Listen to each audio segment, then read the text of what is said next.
Hello and welcome to this next chapter of the Legend of Zelda playthrough. I'm Gabriel from Renaissance Gaming, and I hope you're enjoying the series so far. In this part, I am going to be doing dungeon number 4, the Snake Dungeon, and after that I'm also going to be collecting a bunch of goodies, so be sure to stick around for that. I can make my way straight to the Snake Dungeon, and I can use the raft that I got earlier to access it, so here we go. This is dungeon number 4, the Snake Dungeon.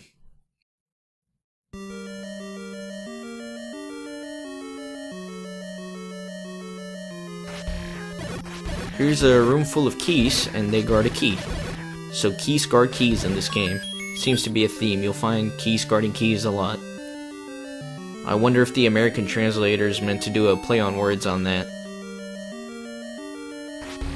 Here's a new enemy. He's called a Vyre.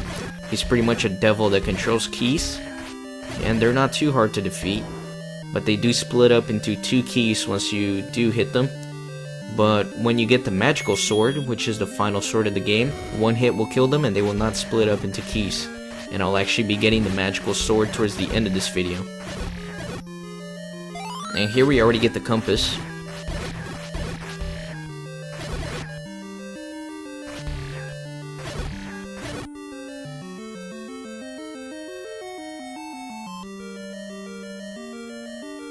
For some reason these Vyre decided to respawn. I'm not sure why that is, but either way, didn't have the patience to deal with them, so I just headed on up. And again, here's another room with keys guarding a key.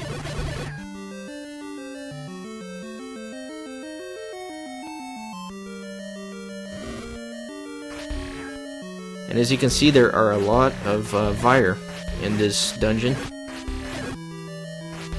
But again, they're not too bad to deal with. I like to shoot them from afar with my sword, like most enemies.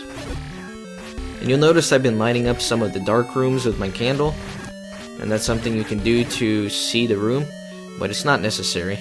You can, if you know the room layout, you can make your way across pretty easily.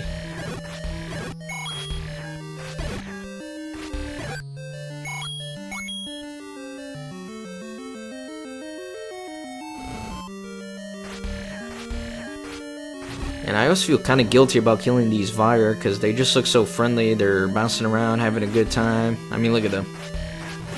But they're little devils, so don't feel guilty about destroying them.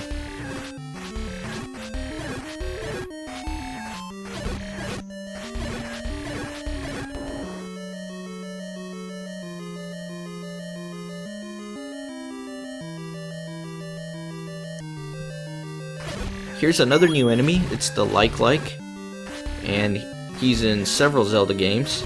If you let him touch you, he'll actually steal your magical shield, and you'll have to buy another one. So don't do that, because we love money.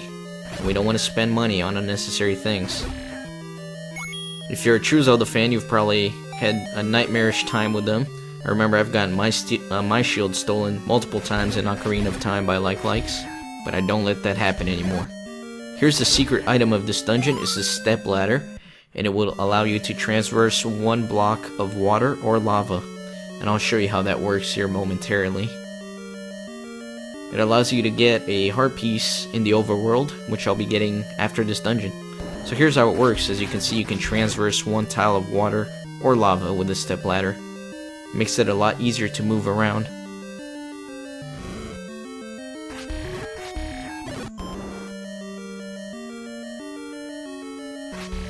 My wallet is filling up here. I'm at 225.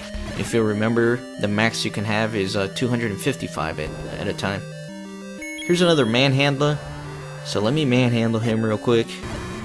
Bam. So for some reason they put some old bosses in new dungeons. I don't really like that about this game. There's nothing we can do about that. This old man says walk into the waterfall. I'll show you exactly what he means by that later on in this video. And here's a secret rupee room. I love these. Just free rupees. Love money.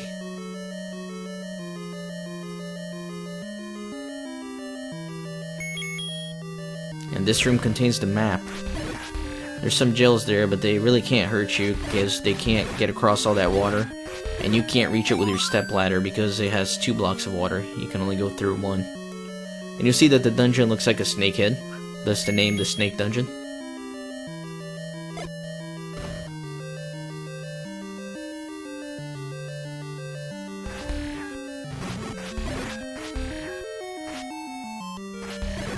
And I'm very close to the boss here. He's right in the next room. But first I gotta kill these Vire and the keys. And I'll be able to head on through.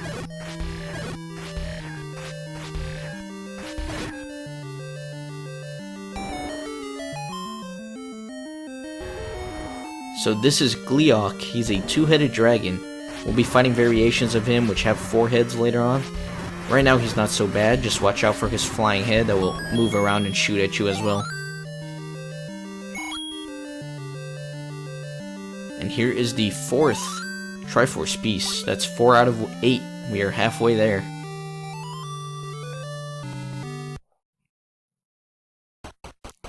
So right now I'm going to be collecting a bunch of goodies. I'm going to be getting 2 heart pieces, an item. I'm also going to be getting the magical sword, and hopefully a lot more rupees. And this will make the other dungeons a lot easier. So yes, now we have 4 out of 8 Triforce pieces. If you'll remember from the first video where I told you the story of this game, we are trying to restore the Triforce of Wisdom, which was broken up into 8 parts by Princess Zelda to hide it from Ganon. So once we have all 8 pieces, we can fight Ganon and rescue the princess. So right now we have 4. I'm making my way all the way east. If you'll remember that shop where we got the bombs from, that's exactly where I'm headed. There are 2 heart pieces that I can get there with the ladder and the step ladder and the raft.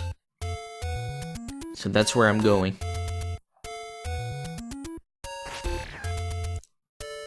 If you're enjoying the series, be sure to subscribe. Like I said in some of the earlier videos, I'm going to be doing all of the Zelda games. And this is just the first step in a very long adventure. This is the shop where I got the bombs earlier that I was talking about. And right here there's that heart. And we can now get it with this step ladder.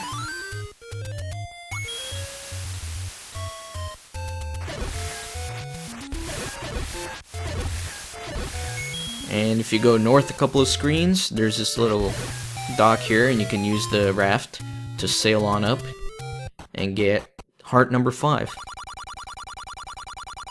Don't get the medicine, get the heart.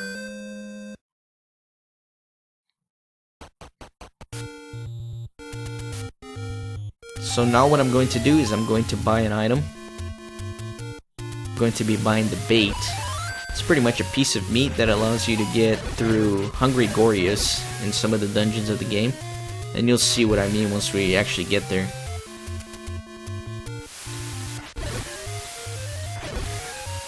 And my wallet is full, so I got a ton of money. And I really don't need to pay attention to it. At least at this time.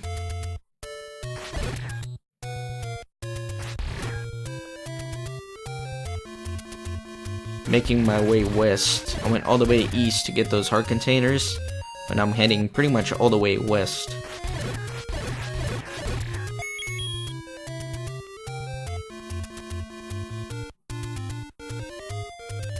I never deal with the P-hats, I just run straight by them.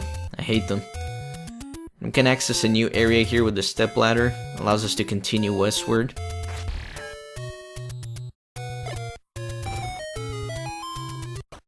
And here's a shop where I'm going to be getting the bait that I was talking about. You can actually get it cheaper in some of the other shops in the world. But like I said, my wallet was full, I had a ton of rupees, and it's pretty much in the way, so I decided to get it here. It's more efficient.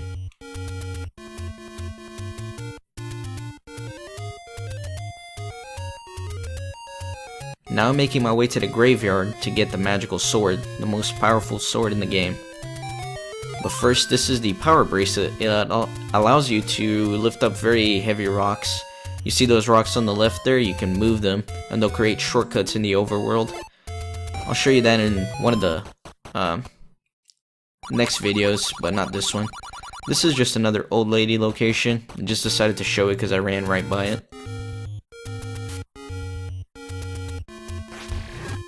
Here are more Lionel, and if you remember I said that The higher the concentration of Lionel, the closer you are to Death Mountain where Ganon is. It's a new enemy called the Genie.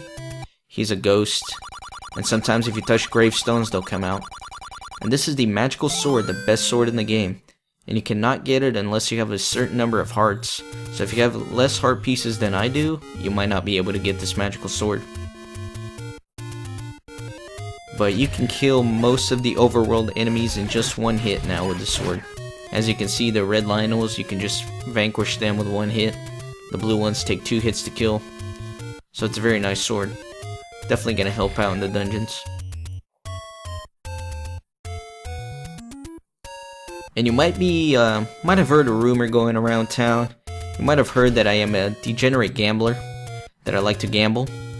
So that's exactly what I'm gonna do. The rumors are true, I do love to gamble.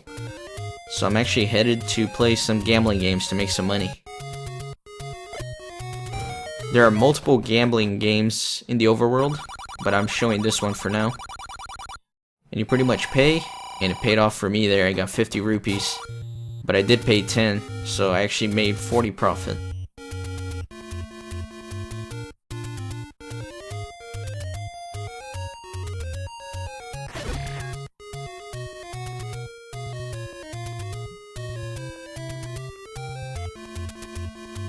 And now I'm making my way to the 5th dungeon of the game.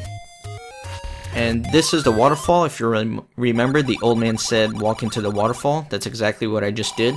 And if you pay this old woman 20 rupees, she will tell you to go up, up, up the mountain. And that refers to this mountain up here. And it's this is a repeating screen. You'll see that it just repeats itself. And the hint that the old woman gave you is just keep going up. And that's exactly what I'm doing. And if you go up one more time here, you'll end up in the 5th dungeon of the game. So thanks for watching, and join me next time for the 5th dungeon.